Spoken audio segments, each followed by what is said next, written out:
Trevor, I want to comment on a few issues. One, let me start with the controller of budget. Trevor, I participated in the approval process of the President Controller of Budget when I was a member of the Committee of Finance and National Planning in National Assembly.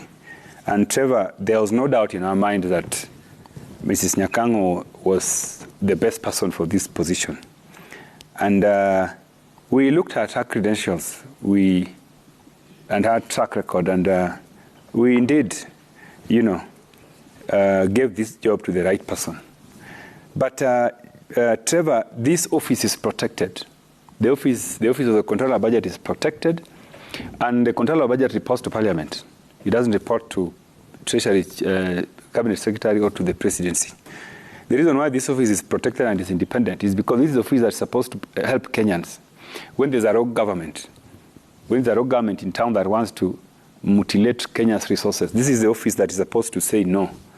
So I am really disappointed that the Controller of Budget chose to surrender to what is now called threats and approve some of these payments.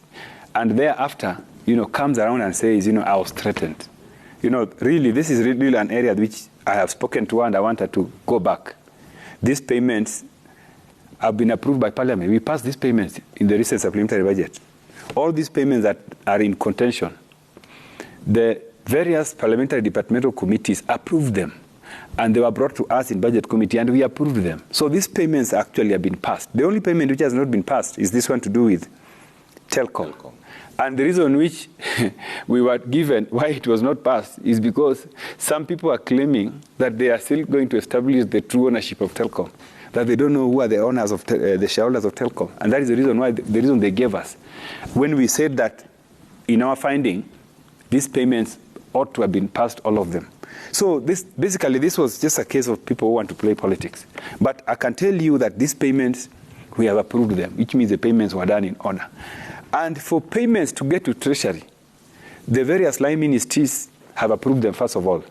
Treasury is the last person. They just get instructions that we need these payments passed because of 1, 2, 3 reasons. So Treasury does not initiate payments.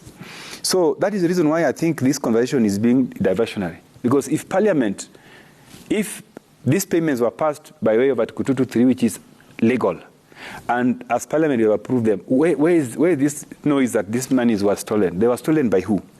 Because if they were stolen, then we would not have approved them. Yeah. So what we have said, and in fact, what we have said about this telecom ownership, we have actually asked the Auditor General to go and do for us a forensic audit and report back to Budget Committee, because once we get that report, we will know whether the payments were done correctly or not. And by the way, when that is done, we will still approve them as Budget Committee.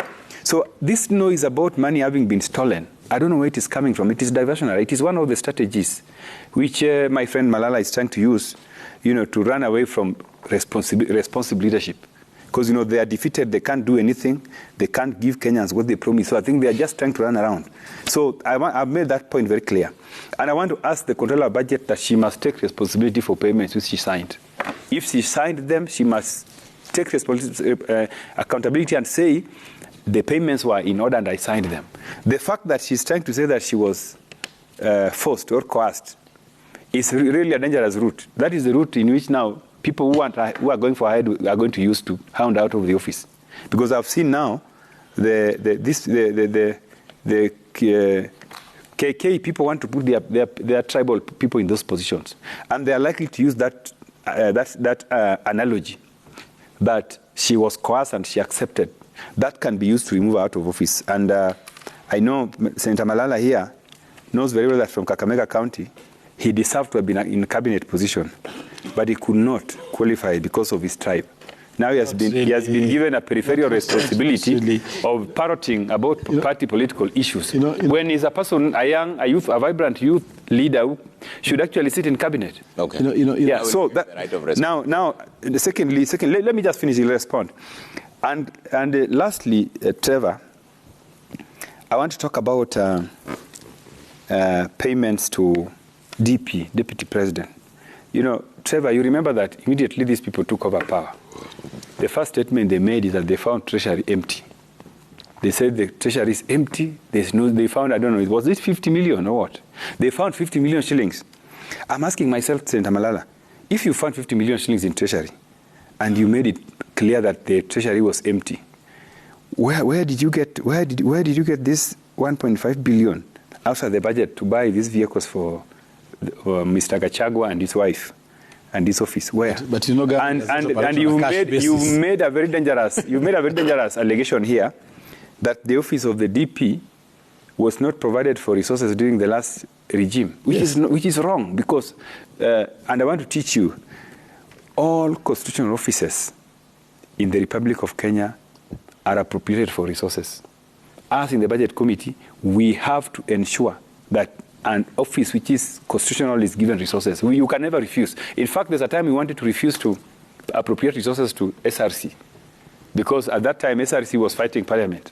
Yeah. And we were told that you cannot fail to appropriate resources to a constitutional office. And we still were able to give them resources, and we still give them despite us fighting with them. Okay. Even judiciary, we wanted to deny judiciary resources recently. We were told you can't, because those are constitutional offices.